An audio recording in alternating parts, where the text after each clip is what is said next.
Thank you very much. Did you hear what the cow said to the farmer on a cold winter morning? Thanks for the warm hand. Anyway, it's going to get better, so don't panic on me. I start small. Nice to see all of you. How many of you have never seen me before? This is your first time? Oh, wow, most of you, okay. I keep thinking for sure I'm more famous than that, but, you know, that is the truth. I'm delighted to be here. Been looking forward to it for a long time. And it's nice to be back. You know, I was here not too long ago. It's nice to be invited back. It says something when you're invited back. It doesn't say everything, but it says something. Maybe it says, let's give him one more chance, right, and see if he can get it right this time. But I'm delighted to have all of you here. We're going to spend the day together. I feel two major responsibilities, and I'm sure you can guess what those are. Number one is to make sure you get your money's worth, right? When you shell out your cash, especially these days, you want to make sure you get full value for the money you spent. And I know the tab for the seminar was not that much. Pretty modest fee to get in. Most of you, your tips for the week, right? So it wasn't that much, but I want you to be able to say when you walk out of here today, it was worth my money. But my biggest responsibility is to make sure you get your time's worth. And the reason I say that is because time is more valuable than money. In fact, you might start your notes with that. Time is more valuable than money. You can get more money, but unfortunately you can't get more time. If somebody asks you to spend your money, that's pretty easy, right? We live in America. We're wealthy. So the money's not the problem. But what if somebody asks you to spend a day, right? You got to think that over carefully. And I know you did. I wouldn't waste one of my days, not for anybody, not for anything. Once I understood how valuable they were, I don't waste any. But to make an investment like today of your money and your time, I appreciate that. Today's going to be costly for me. It's going to cost me one of my days to be here, right? And some money, of course. But, you know, I don't need the money. I take the money, but I don't need the money. But guess what I do need? The time. So I'm here not to just joke with you. I'm here not to just tell some funny stories and give a performance and walk away. I'm here to give you some value. And I want to make it worth your time. I'm going to invest a day. You're going to invest a day. Let's get the most out of it and see what we can walk away with today. Anyway, for you that have not seen me before, just very briefly, let me just tell you my story. I grew up in Idaho, farm country, southwest corner of Idaho. In fact, my father still lives on the old homestead where I grew up. He'll be 89 his next birthday, still hasn't retired. I'm proud of my dad. He's never been ill, he's really something. I'm trying to get him to retire this year, 88. I'm telling my father, what a good year to retire when you're 88. And he says, hey, talk to me in 10 years, right? I might be ready. But anyway, I went to high school, I graduated. I went to college 1 year. Halfway through my second year of college, I decided I was smart enough, so I quit. One of my major mistakes. I should have stayed in school. But I thought, yeah, you know, I'm smart enough to get a job. That's what life's all about, right? Get a job, pay your bills, work hard, stay out of trouble, keep your fingers crossed, hope for the best. And I figured I was at least prepared to do that. So I quit college and went to work. A little while later, got married, got my little family going, and I'm out there doing what I thought was the best I could. But about age 25, I'm starting to struggle. I've purchased a little more than I can conveniently pay for on time. And the creditors are starting to call saying, hey, you told us the check was in the mail. What's the deal? And I'm getting embarrassed by that. I'm also embarrassed, big mouth me, with all the fancy promises I made to get married. I'm way behind on those promises. And I'm getting discouraged, wondering what to do. And I thought, well, maybe I should go back to school. Right? 1 year of college, pretty short on an application. But, you know, tough to go back to school, right? Especially when you got your family going. Time to stay is when you're there. So I discounted that. I thought, well, if I, you know, had my own business, that would be the way to go. But, you know, I'm short on money. Too much month at the end of the money. If you've ever been there, that's where I was, age 25. So I had to discount that, and I'm discouraged, wondering, where do I go from here? And then the miracle happened for me. Good fortune came my way. And who can explain good fortune? I don't know. Remarkable things that happen to you at a particular time. Sometimes it's just unexplainable how those things happen. One of my friends says, well, hey, things don't just happen. Things happen just. Another good note for your notes. Things don't just happen. Things happen just. And maybe that's it. I don't know. I'm an amateur on life, I guess like most of us are, trying to figure it out, how to make it valuable.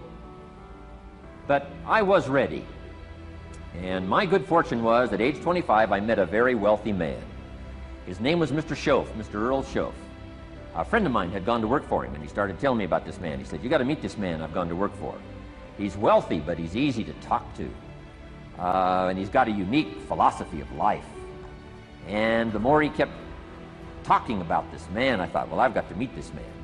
So sure enough, shortly after that, I had a chance to meet this remarkable wealthy man, and I was impressed. He was wealthy.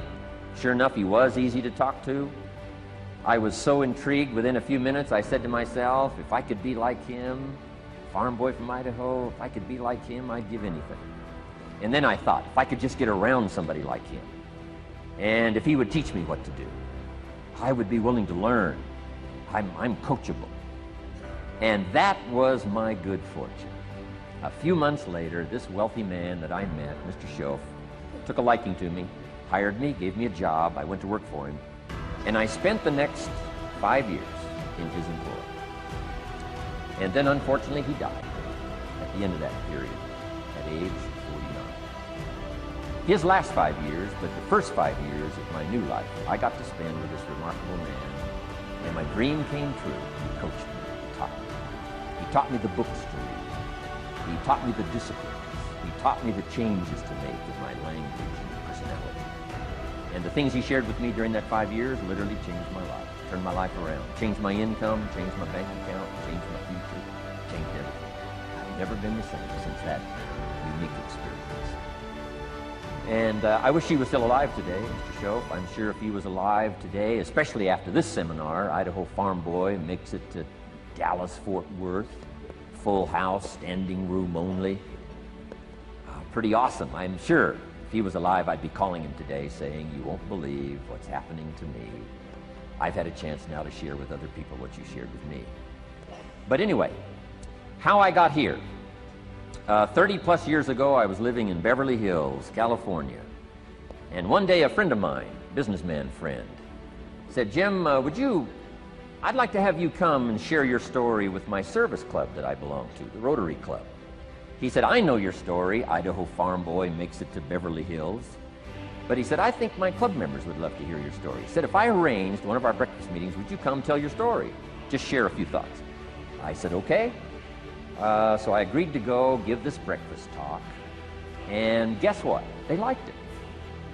And my telephone rang. I got another call saying, we heard you've given your story and shared some ideas. Would you come talk to our club? First thing I know, I'm starting to devote a piece of my business time to giving these talks.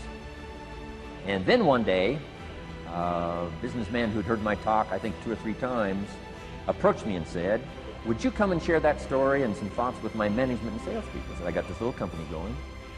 And he said, if you'd come tell your story to my organization, he said, I'd be happy to pay you.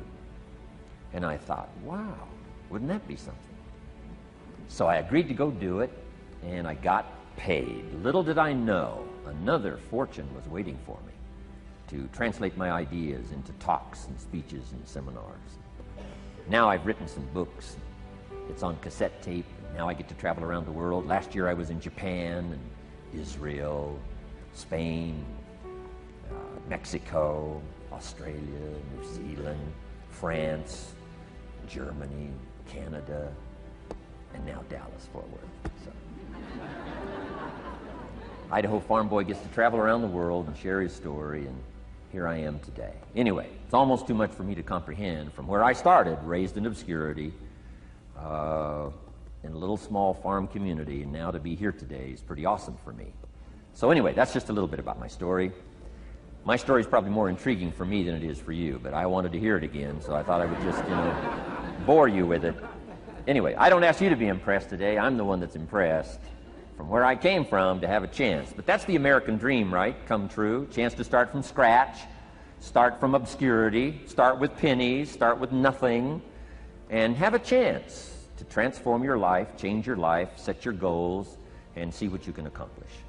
So anyway, that's how I got here. And I'm just delighted that this day has arrived, and I truly want to make it valuable for you. Let's go to work. Here's what I hope you'll find out of this seminar today, for your notes. Here's what I hope you'll find. Number one, sincerity. Above all else today, I hope you'll find me sincere. Best place for people to start to communicate is sincerity on both sides. I'm sure you're sincere or you wouldn't be here today, right? To spend this kind of money, to spend this kind of time, roll up your sleeves today, go to work like I am, and get this message.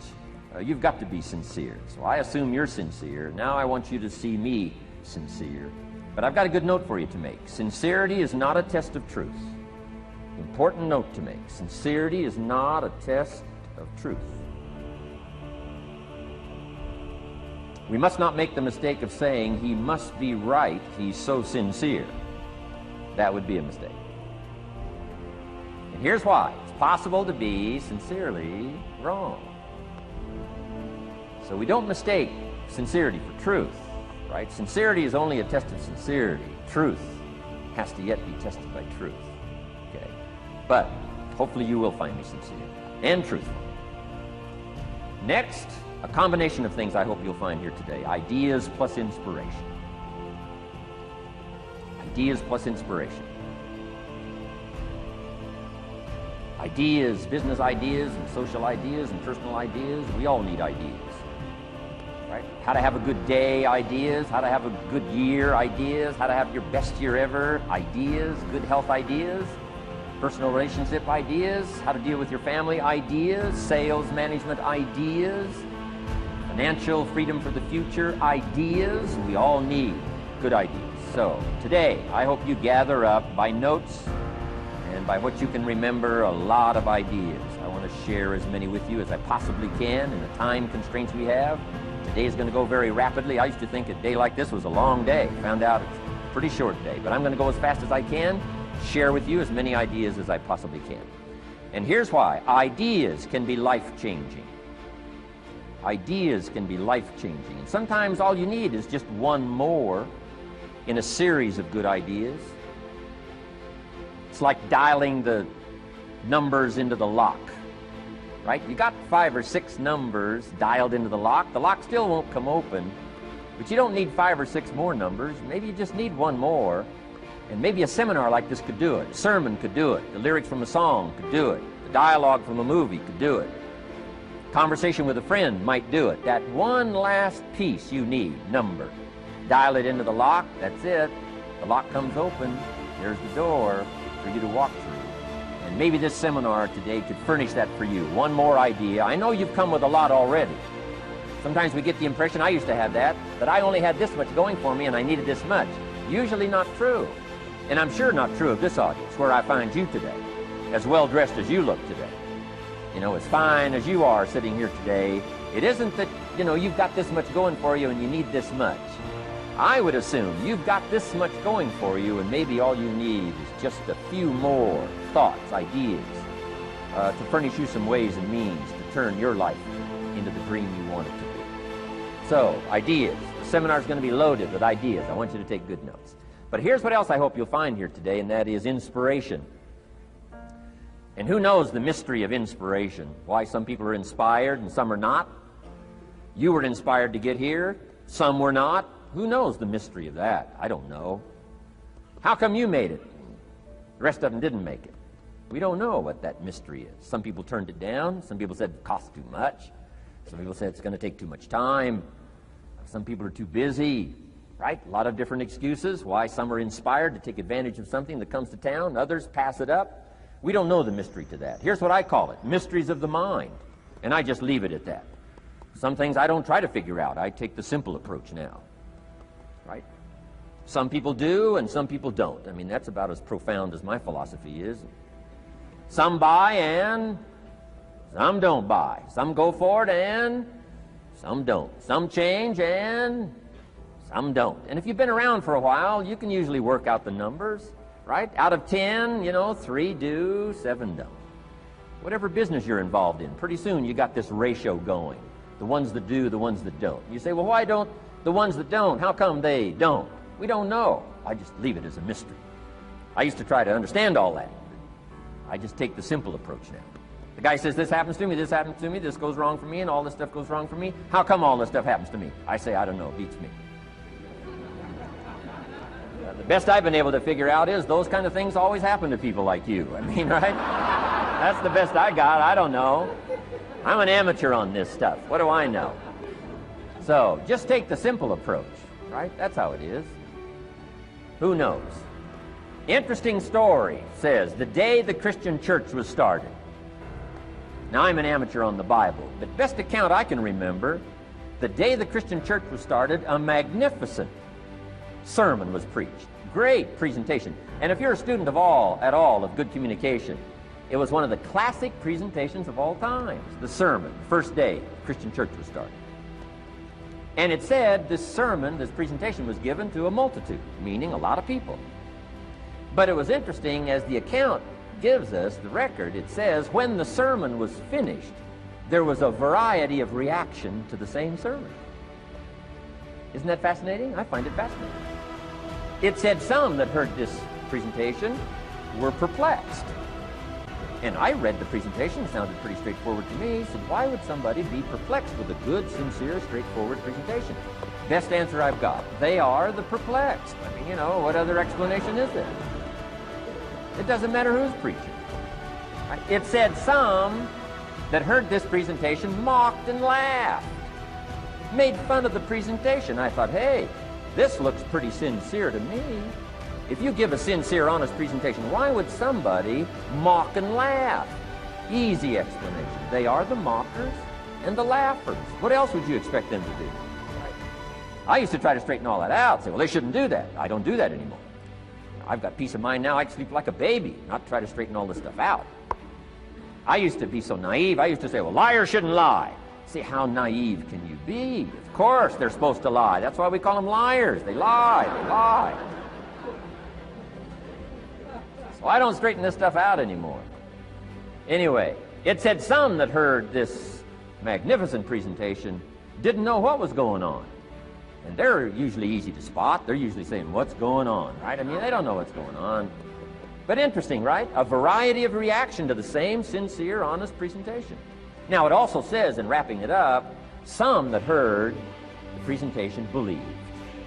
And I think that's who the speaker was looking for, the believers. Interesting. Now, it said the number of believers was about 3,000. So, pretty good first day. 3,000. I've had some first days, but I never had 3,000. But anyway, 3,000 were believers. And that's, the speaker was looking for the believers out of this multitude. And that's about as close as we can come to understanding the mystery. Some believe, and some mock, and some laugh, and some are perplexed, and some don't know what's going on. And you just have to leave it that way. Why? Because that's the way it's going to be. The way to be brilliant is to find out how it's going to be and then say, here's how it should be. I mean, that's how you become brilliant. So, anyway, who knows the mystery? I call it mysteries of the mind. We don't understand. But I don't try to change it anymore. On this particular story, as far as we know, they didn't have classes after the presentation to try to de-perplex the perplexed. I mean, as far as we know, they left them perplexed. They left the mockers mocking. They let the laughers laugh. I mean, they didn't come back and try to straighten all this out. You say, well, how can you build a church? Well, make another presentation, and you'll get some believers and some mockers and some laughers and some who don't know what's going on. So that's about the best we can do. So, but I'm glad I've got the believers here today. You believed enough to shell out your cash and part with your time and some of your effort and energy, and I appreciate that. So, hopefully you'll find some inspiration here today. All right? To get the most out of today, a couple more notes. Number one, be thankful.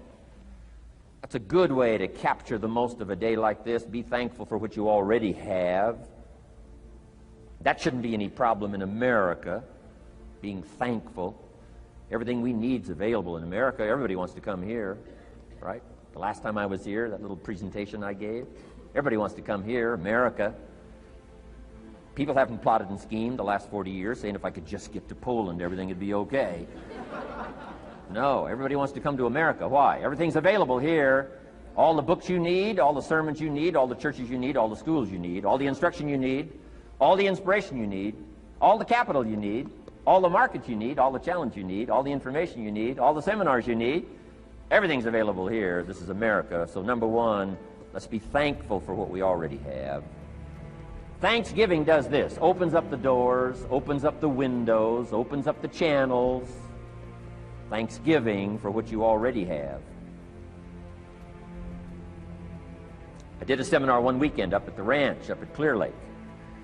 Got a lodge up there. Nice setting, high valley, high serenity ranch. For the weekend, Friday evening, Saturday, Sunday. People drove in from around California. I got there late Friday afternoon. Everybody had pretty well already gotten there. I couldn't believe the parking lot. Continentals and Eldorados and Mercedes and Cadillacs. And unbelievable. Ferrari, one Rolls Royce.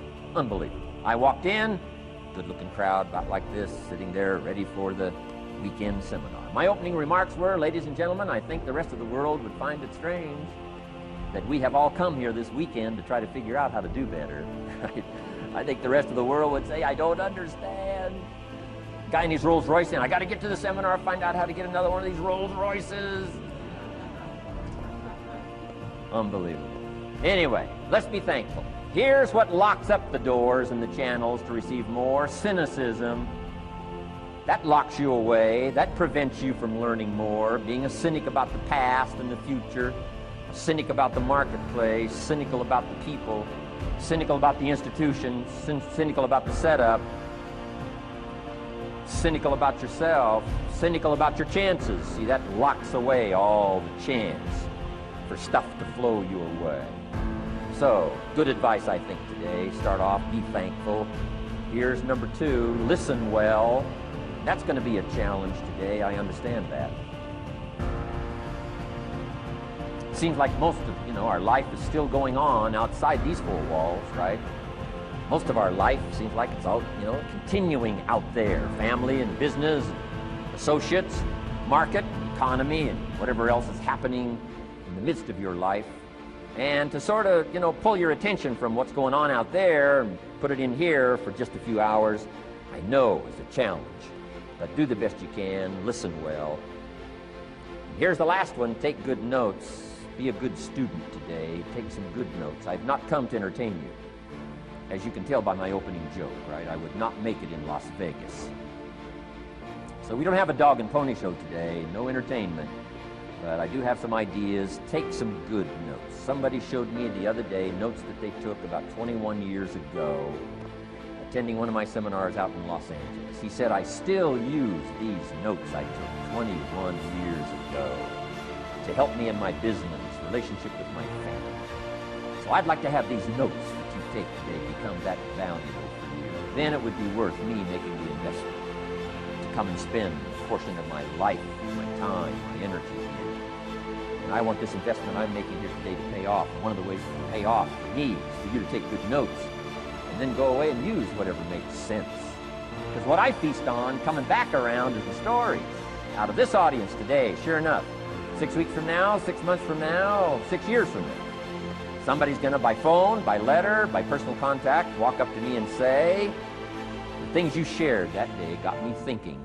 And I started making some changes, and let me tell you what's happened to my business, let me tell you what's happened to my sales career, let me tell you what's happened to my relationship with my family. See, that'll make it worth it for me. Not the money, the return, something you can't buy with money. If somebody says, thank you for touching my life and taking the time to make the investment. And that's what I'm all about. So if you'll become a good student today. And here's the last note. Don't be a follower, be a student. You'll be happy to know today we haven't come seeking disciples. We've got no movement for you to join. I'm just here to share some of my experiences, good ideas, best I can. But I think that's good advice. Don't be a follower, be a student, right? Take advice but not orders. Take information, but don't let somebody, order your life. Make sure what you do is the product of your own conclusion. Excellent note to make. Make sure what you do is the product of your own conclusion.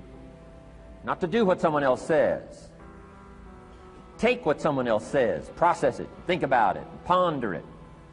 If it makes you wonder, if it makes you think, then it's valuable. Then, when you go take action, make sure that the action is not what somebody told you to do. Make sure the action is the product of your own conclusion. If you'll follow just a little bit of those simple guidelines, I'm telling you, the learning process can be speedy, swift, powerful. Your learning curve can go up, and then applying it to your business, your life, your family, conversations, equities of all kinds. You'll find some progress like I did that first 5 years when I met a teacher willing to share with me, turned my life around. Progress I couldn't believe happened for me. Okay, let's get started. I want to review, I was here last time and we talked about the 5 major pieces to the life puzzle.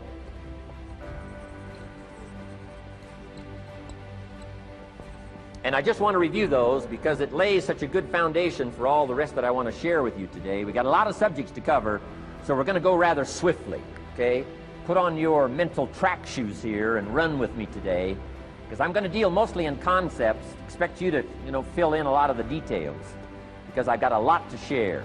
I want to get through it all. But let's lay this foundation again of the 5 major pieces. Happens to be the title of my latest book.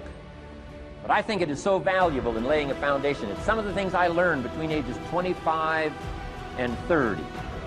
The teacher who taught me so well. He dealt in these fundamentals, we call these. Fundamentals. We call these basics. Basics for sports, fundamentals for sports, fundamentals for your business, fundamentals for the way you deal with your family. A few simple things. Few basic things that if you practice every day can make all the difference in the world, how it works out. I boiled it down to 5 major pieces to the life puzzle. Let's just review those. Number 1 is philosophy. Philosophy, as I taught the last time I was here, philosophy, in my personal opinion, is the major determining factor in how your life works out. Philosophy, the major determining factor in how your life works out. Philosophy. To form our philosophy, you got to think, you got to use your mind, you got to process ideas. And this whole process over a lifetime, starting way back here when we were children, schools that we've attended, our parents, our experiences, all this stuff that we've processed by the thinking process helps to develop our philosophy. And in my opinion, each person's personal philosophy is the major factor in how your life works out. Here's what I called it in that last presentation when I was here. It's called the set of the sail. Each person's personal philosophy is like the set of the sail. Now, I used to think it was circumstances that ordered my life. If someone would have asked me at age 25, Mr. Rohn, how come you're not doing well? Pennies in your pocket, creditors calling, nothing in the bank, behind on your promises to your family, you live in America, 25 years old, got a beautiful family, every reason to do well, and things are not going that well for you. What is wrong here? It would not have occurred to me to blame my philosophy. I mean, it would not have occurred to me. Saying, well, I got this lousy philosophy, and that's how come I got pennies in my pocket and nothing in the bank, and things aren't working well. That would not have occurred to me. I found it much easier to blame the government. Much easier to blame the tax problem. I used to say taxes are too high. Top tax rate when I first started paying taxes, 91%. Back then, when your income reached a certain level, all your income over that, 91%. So I used to say that's too high. Now the top tax rate's about 33%. But people are still saying what? Taxes are too. See, but you can't use that anymore. If it's gone from 91 to 33, how could it be too high? Come on. I threw all that old excuse stuff away. Some people found it, though, and they're using it these days. My old list. I used to blame the traffic, the weather, used to blame circumstances, right? People say I'm too tall, I'm too short, I'm too old, I was raised in obscurity, raised on a farm, parents of modest means, all the stuff. If you were to ask me, how come you find yourself here, Mr. Rohn, age 25, living in America, land of abundance and opportunity, pennies, zero in the bank, not doing well, creditors calling, it would not have occurred to me to blame my philosophy. I found it easier to blame the company policy. I used to say, if this is all they pay, how do they expect you to do well? So I figured that, my future was going to be tied to what everybody else was arranging, the economy and, right, interest rates. I used to say things cost too much. That was my whole explanation, not my philosophy, until my teacher taught me better that this is where the problem was, my own personal philosophy. Here's what's exciting about each person's personal philosophy. That's what makes us different than dogs and animals and birds and cats and spiders and alligators. That's what makes us different than all other life forms. The ability to think, the ability to use your mind, the ability to process ideas, and not just operate by instinct. In the winter, I'm telling you, the goose can only fly south. What if south doesn't look too good? Tough luck. It can only fly south. But see, human beings are not like a goose. It can only fly south. I mean, you can turn around, go north, you can go east, you can go west, you can order the entire process of your own life. And we do that by the way we think. We do that by exercising our mind. We do that by processing ideas and come up with a better philosophy, a better strategy for our life, goals for the future, okay? Plans to achieve those goals. All this comes from developing our philosophy. Philosophy helps us to process what's available. Well, when we get here, we got seed, and we got soil, and we got some rain, and we've got some what? Sunshine, and we've got some seasons, and what? The miracle of life. Now, the key is, what do you do with all this stuff? How do you turn all this stuff that's available here into equity, and promise, and lifestyle, and dreams, and future possibilities? All of this that's possible now with human beings, how do you take all this stuff and turn it into this equities and values? Well, it starts with philosophy. What is the seed? What is the soil? What is the sunshine? What is the rain? Is it possible to take some of each of all the stuff that's available and turn it into food, and turn it into value, and turn it into nourishment, turn it into something spectacular and unique that no other life form can do? And the answer is yes. But you cannot deal with all this stuff and what to do with it unless you start refining your philosophy. Think, use your mind, come up with ideas, and strengthen your philosophy. So the seed and the soil and the rain and the sunshine, this is called, the economy and the banks and the money and the schools and everything that's available out there, processing information, what to do with all that, and turn it into equity and value. That is the major challenge of life, my personal opinion. So each person's personal philosophy now is going to determine what you're going to do with seed and soil and sunshine and rain, miracle, the change of season. That's it. My personal opinion. Each person's personal philosophy, like you said, are the same. That's what this seminar is for today. Help you to trim a better sail. You don't need a better economy. You don't need better seed and soil. In fact, when it comes to seed and soil and rain and sunshine and seasons and the miracle of life, that's all you got. Now, what if you blame this stuff? Then you're blaming all you got. If you blame the economy, and you blame the schools, and you blame the teachers, and you blame the sermons and the preachers, and you blame, the marketplace, and you blame the company and company policy, what else is there? When some people get through with their blame list, there isn't nothing else. That's all there is. And if you blame the only thing you've got to work with, I'm telling you, it's called mistake colossal. In not understanding that that's all you've got to work with. And if this is all you've got to work with, then you don't change the seed, and you don't change the soil, and you don't change the rain, and you don't change the sunshine, you don't change the seasons. Right? Guy says, I'll take 3 springs, 4 summers, 9 falls, no winters. No, you can't fool with this stuff. You got to take it like it comes. Then what do you change to make your life work well? You got to start with your philosophy. Guess what I had to do at age 25 in order to change my own future? I had to change my mind. I had to change my thinking. I had to change my philosophy. I was messed up on what was causing my problem.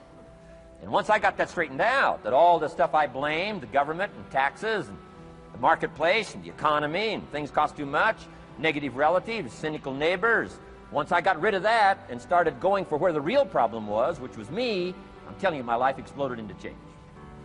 My bank account changed immediately. My income changed immediately. My whole life took on a whole new look and color immediately. And the early results I got from making these philosophical changes tasted so good, I've never stopped the process from that day until this. And I'm telling you, with a little consideration of the refinement of your sail, by setting a better sail, refining your philosophy, your whole life can start to change from today on. You don't have to wait till tomorrow. You don't have to wait till next month. You don't have to wait till spring. You don't have to wait till 93. You can start this whole process immediately.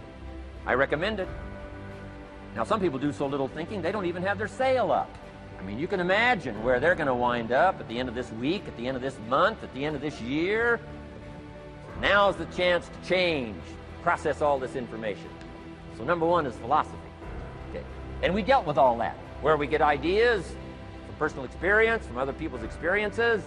I don't want to get into all those details because we covered that the last time I was here. But philosophy, that's number one, my personal opinion. Each person's personal philosophy. Here's the definition of success and failure. Just make this note. Here's failure. A few errors in judgment. Repeated every day. Now you can automatically assume, Mr. Rohn, I say, I can understand that. A few errors in judgment repeated every day. For 6 years?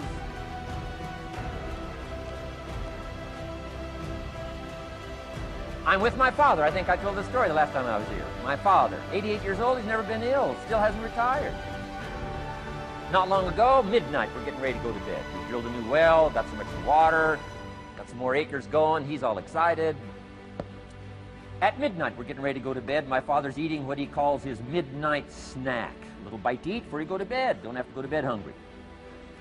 And I'm watching him eat this midnight snack. Guess what he had? An apple, a few graham crackers, and a glass of grapefruit juice. I said, no wonder my father's so healthy. My mom taught us all those good health practices. Taught me when I'm growing up, right? I'm an only child. I've never been ill.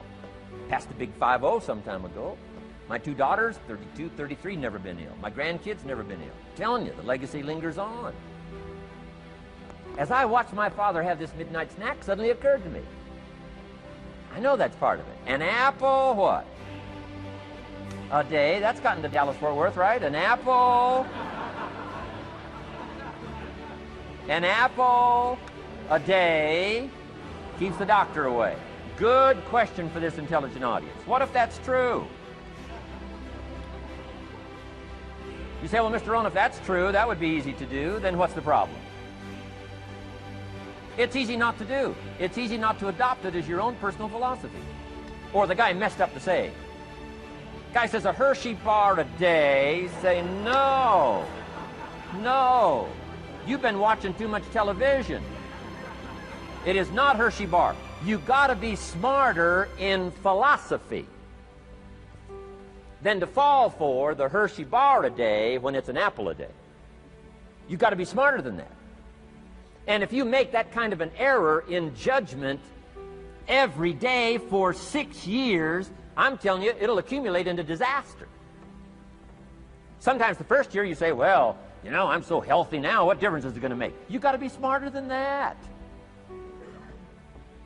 Just because disaster doesn't fall on us at the end of the first day doesn't mean disaster isn't coming.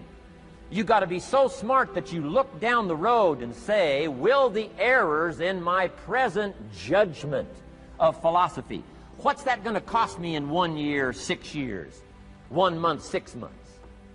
I'm telling you, the money cost and the health cost and the success cost is too gigantic if you'll look down the road a little ways and say, are there errors in my current judgment like an apple versus a Hershey bar? Is that just a good illustration of some of the rest of my errors in judgment? If it is, that's where I found myself at age 25. I started working when I was 19. I met my teacher who helped turn my life around when I was 25. That's 6 years. At the end of the first 6 years of my economic life, I've got pennies in my pocket. I've got nothing in the bank. The creditors are calling saying, hey, you told us the check was in the mail. I'm embarrassed. I'm behind on my promises. I live in America. I'm 25-year-old American male. I got a nice family, every reason to do well. And I'm messed up. Now, what's messed up? I used to think it was the community that was messed up, and the country was messed up, and the government was messed up. If those Democrats ever get in the White House, that'll really mess things up. If the Republicans stay in power, that'll really mess things up.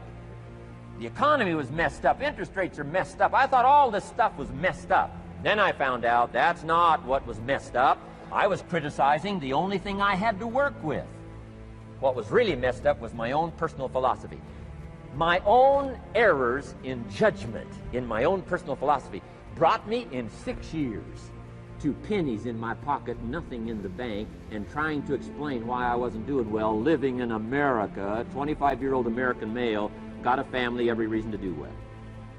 Now, once I understood this, here's the formula for failure: errors in judgment, being lax about developing your own personal philosophy. I'm telling you, it's called accumulated disaster. It doesn't matter whether it's your health or your bank account. Guy's got an empty bank account, probably has high cholesterol. Why? Over the last 6 years, he never paid attention to either one. And it doesn't matter whether it's a dollar, or whether it's your money, or whether it's your cholesterol count. All you got to do is commit the errors, and just because disaster doesn't fall on you at the end of the first day that you don't eat an apple. You say, well, I didn't eat an apple today, and tonight I'm not ill. Well, you got to be brighter than that. Someday you got to leave first grade. The reason we make those first grade desks so small so they won't fit at age 25, right? You don't belong here anymore. Come on. Now let me give you the secret to success. The formula for failure: a few errors in judgment repeated every day for 1 month starts the weakness, starts the disaster process. You can imagine what happens in 6 years. Now here's the formula for success: a few simple disciplines practiced every day. And you've started a whole new process called a whole new life. A few simple disciplines practiced every day. And if you decide today to go for the apple instead of the Hershey bar, I'm telling you, you have begun the process of turning your life around. And if you keep up that process, not only with your health habits, but with your money habits and with your communication habits, with your sales habits and management habits and every other habit that you got, if you'll start that process, eliminate the errors and replace it with disciplines practiced, I'm telling you, you can start this process of life change immediately. After today, you don't ever have to be the same again. Only by choice. You don't have to walk out of here the same as you walked in today. Only by choice. You can start a whole new process. And you say, well, Mr. Rohn, is it that simple? Yes, it's that simple. Where else would you start? But with an apple. You don't have to start with something staggering. What if you should be walking around the block for your good health and you don't? What'll that do in 6 years? I'm telling you, the word is disaster. You could and you should and you don't. Here's an even stronger word. You won't. I mean, don't might mean you're careless. Won't probably means you're stubborn. And either one is called disaster. Could, should, don't. I'm telling you, that's why at the end of 6 years, I found myself with pennies in my pocket, nothing in the bank, creditors calling. Could, should, won't. Could, should, don't is called disaster. Now, how do you change all that? The next 6 years, I got rich. The next 6 years, I became a millionaire. By the time I'm 31, I'm a millionaire. How about that? You say, well, Mr. Rohn, what happened? Well, strangely enough, during that second 6 years of my economic life, the government was about the same. I'm telling you, taxes were about the same. My negative relatives were the same. I'm telling you, the economy was about the same, and prices were about the same, and everything else was about the same. Circumstances were about the same. Then how come I got rich? How come I totally changed my life? I was not the same. Somebody says, well, what did you go to work on to do all that? I started with my philosophy. I started amending my errors by doing some better thinking, changing my mind, coming up with ideas that I didn't have before I met my teacher. And once that whole process started for me, I'm telling you, I changed my whole life. Within a 6-year period, I was never the same. And I've kept up that process all these years. One of the reasons why I'm here is to continue my craft. I don't want the day to come someday somebody says, you should have heard Jim Rohn 10 years ago when he was really terrific. Guess what I want people to say? I heard him 10 years ago, but you should hear him now. I'm telling you the man works on his craft. I'm telling you the man's done some extra reading. I'm telling you the man doesn't miss a trick. I'm telling you he's worked hard on himself. That's why he's able to deliver like he does. The same thing can happen for you as a teenager. It can happen to you as a mother, as a father, as a business person, as a salesperson, running a business. Doesn't matter. Management, wherever you find yourself. This is the process called personal change. And what I say to start with is start with your own philosophy. Your philosophy is going to determine whether or not you go for the disciplines or continue the errors that's called potential disaster. And everybody has it within their power. Well, it was so happy for me to find out at age 25, Mr. Shoaff said, Mr. Rohn, you don't have to change countries. But you do have to change philosophy. And if you'll change philosophy, not country, you can turn around your income, you can turn around your bank account, you can turn around your skills, you can become capable, powerful, sophisticated, healthy, influential, all the other equities that you could possibly want out of your life, using the only stuff there is and not trying to change any of this stuff. Appreciate all of this stuff with all of its ups and downs, with all of its mystery of why it works and sometimes it doesn't work. Don't challenge this. You don't have to ask for another planet.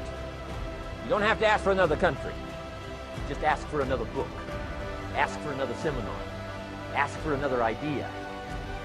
And you can start this whole process of personal life change. Now, I could spend the whole day on philosophy. That's where it is. If I could get you intrigued with that enough to study it, enough to ponder it, to where you would pick up the commitment like I did and say, hey, as simple as an apple a day, as simple as a walk around the block, why not start right there? If you don't start there, where else are you going to start? Might as well start where it's easy, and then go to the more complicated disciplines. Because if you can't handle the simple disciplines, how can you handle the complicated? Key. Philosophy. Here's number 2. I got to give these now very quickly because I got too much to cover here to linger too long. Number 1, we're affected by philosophy. First major of the 5 major pieces. Number 2 is attitude. We're affected by how we feel. First, we're affected by what we know and the decisions we make. Second, we're affected by attitude, how we feel. And I gave that quick list. Let me give it to you. It's how you feel about the past. You've got to have a good attitude about the past. Use it as a school, not a club. Don't beat yourself to death with your past. Faults, failures, losses. Let the past be a school. Harsh school, maybe. What else is new? Let the past be a school master to teach you. Not to threaten you, but to teach you. Okay. Next, it's how you feel about the future. Set your goals. We'll talk a little bit about that before we finish today. Goal setting. The promise of the future is an awesome force to affect your life every day. Without a future well designed, we take hesitant steps. And all you have to have is hesitant steps for 6 years. You'll be timid, driven into a corner, not boldly willing to go and take your portion, take your share. Okay. Next, it's how you feel about everybody else. Got to have a good attitude about everybody else because it takes everybody else to make a market. One person doesn't make a family. One person doesn't make a business. One person doesn't make a corporation. One person doesn't make a community. One person doesn't make a nation. It takes all of us to make a dynamic economy, a nation second to none. It takes all of us to make the churches and make the economy run. It takes all of us to make the possibilities. All the gifts that have flowed in here the last 200 years, unprecedented in 6,500 years of recorded history. There's been nothing like it. The ethnic streams that have flowed in here brought their gifts, brought their talent, brought their skills, brought their inventions, brought their work ethic. All of it mixed together is called America. Been nothing like it in 6,500 years. And to miss the value of it by some, warped attitude about it, I'm telling you, you've missed it all. And if you have an appreciation for it all, you'll draw from it. And if you draw from all the gifts that have been blended together here for 200 years, now for your value and benefit, think of what you can do for your days, for your business, for your conversation, for your equities. You can transform it to an incredible degree. And here's the last one. It's how you feel about yourself. Understanding self-worth is the beginning of progress. Self-worth should be easy. If one of us can do it, all of us can do it. If anybody can think it, we all can think it. I can read, you can read. I can understand, you can understand. From where I came from, the few simple things I did and tried revolutionized my life in 5 years. There isn't anybody here that can't do it. Change from pennies to fortune. Change from nothing to something. Change from broke to rich. Anybody in this room can do it. If any of us can do it, we all can do it. That's the kind of value you should place on yourself. If Jim Rohn can understand it, I can understand it. If he can read, I can read. If he can find it, I can find it. If he can change, I can change. If he can get it done, I can get it done. That's the attitude about yourself. So valuable. Okay? Now, in transforming our lives, we don't start with attitude. We don't start with the inspiration here. We start with education. Somebody says, well, I expected you to just come get motivated today. Well, that probably won't do it. Somebody says, by now we should be standing on the chairs, waving a flag, singing the old gray mare, getting going here. No, that's not where you start. Life change does not start with inspiration. Life change starts with education. You've got to be educated to the point of where you might have messed up. My teacher put it in blunt, simple language. He only went to the 9th grade in school, so put it in simple language I could understand. He said, Mr. Rohn, after 6 years living in America, healthy American male, 25 years old, been working 6 years, 1 year of college, pennies in your pocket, nothing in the bank, behind on your promises. Shoaff said, I just got one simple explanation for that. You've messed up. Now, I could understand that kind of language. Substitute a Hershey bar for an apple means you've messed up. Should walk around the block, could walk around the block, won't walk around the block. You have messed up. And all you got to go is write down through the list. Don't need some teacher to come by and tell you. Be your own best teacher, saying, hey, let me make a list of some places I've messed up. Because if I let this down, that probably affects the rest. And the answer is, that's true. So we don't start with inspiration, we start with education. Somebody says, well, just motivate this guy, he'll be all right. Just motivate him, get him turned on. Probably not. If a guy's an idiot, you motivate him, now you got a motivated idiot. No, he won't be all right. So we start with education. What's the first education? If it isn't going well and you live in America, you have messed up. You don't need to change countries. You say, well, the country's messed up. That's like cursing the soil and cursing the seed and the sunshine and the rain, which is all you got. Don't curse all you got. You get your own planet, you can rearrange this whole deal. This one, you got to take it like it comes. So, number 2 was attitude. Here was number 3, activity. This is the work part, the labor part. Taking action. The activity is the miracle working piece. The miracle being something we don't quite understand how it works. Doesn't mean it doesn't work. It means we just don't quite understand how it works. Miracles work. God says. Now, I'm an amateur on God, but here's my best analysis. God says, if you'll plant the seed, I'll make the tree. Now, that's a good arrangement. Number 1, gives God the tough end of the deal. What if you had to make the tree? That'd keep you up late at night trying to figure out, how do you make a tree? Say, no. I'm telling you, the mystery and the miracle of this stuff has already been set up. God says, I got the miracle going, I got the seasons going, I got some sunshine and some rain, and I'm God.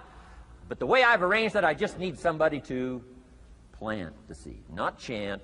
In California, they're trying to chant to get this stuff done. Forget this California stuff. You don't have to rub a crystal and sleep under a pyramid. This stuff's too easy. Getting rich is too easy. Changing your life is too easy. Forget all that. Right? Massive bombard, affirmation, forget all that. My opinion. Ocean waves and seagulls? Come on, this stuff's too simple.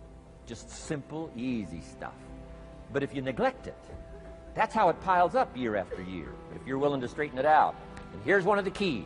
It's called activity. It's called disciplines. Turning wisdom from your philosophy and inspiration, the strengthening of attitude, faith, courage, commitment, and all this stuff that comes from attitude.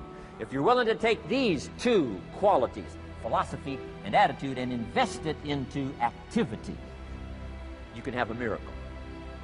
Anything short of that, no miracle. Wisdom doesn't perform a miracle.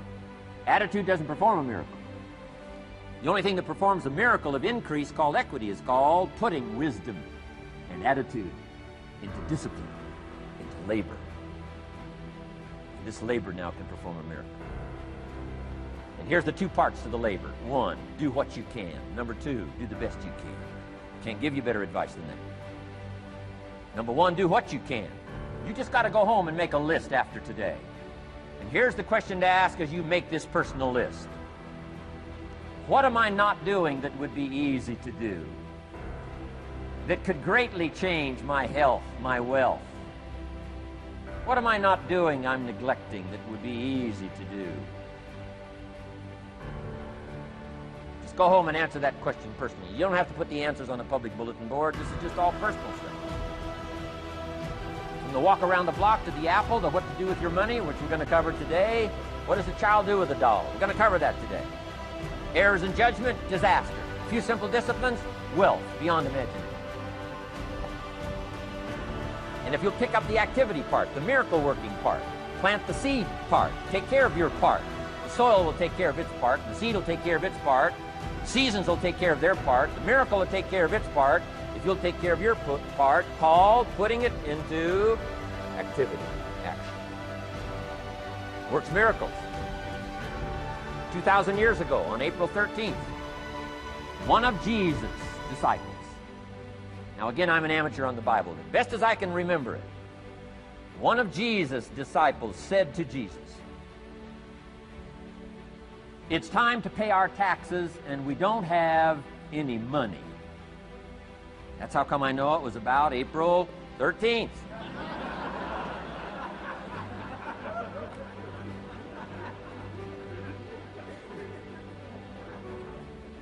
To this statement by his disciple, Jesus said, best as I can read the record, Jesus said, "No problem." Now, why could he say no problem?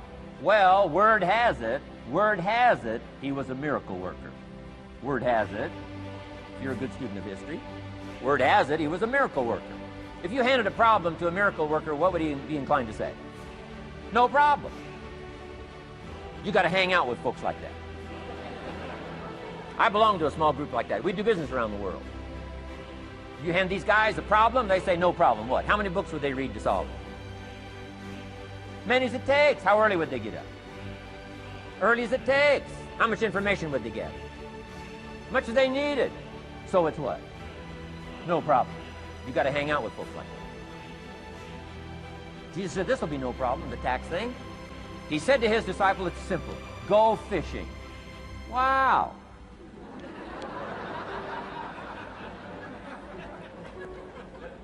Now that was easy for this particular disciple. His name was Peter. And Peter was a fisherman. How clever. How clever. But here's the real problem. If you should fish, and you could fish, and you don't fish, you got no miracle. You could change, you should change, you won't change. That's called accumulated disaster. In 6 years, you'll be explaining instead of celebrating. Having some ragged list like I had, reasons for not doing well, pennies in my pocket. Could, should, don't, disaster. And if you'll just start the process of change, could, should, and will, you can start this whole process. And if you will, then put it into action. The miracle belongs to you. Jesus said to his disciple, it'll be simple. Go fishing, and the first fish you catch, look in his mouth. Peter said, okay. He was used to strange things happening in this relationship. Peter goes fishing, catches the first fish, looks in his mouth. Guess what's in the fish's mouth? Coins. Peter says, wow, coins.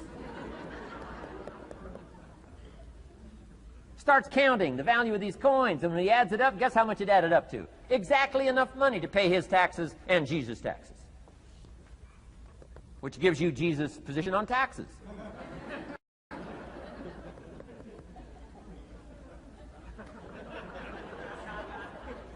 Okay. Now we call that what? A miracle, only because we don't quite understand how it works. It doesn't mean it doesn't work. It simply means we don't quite understand how it works.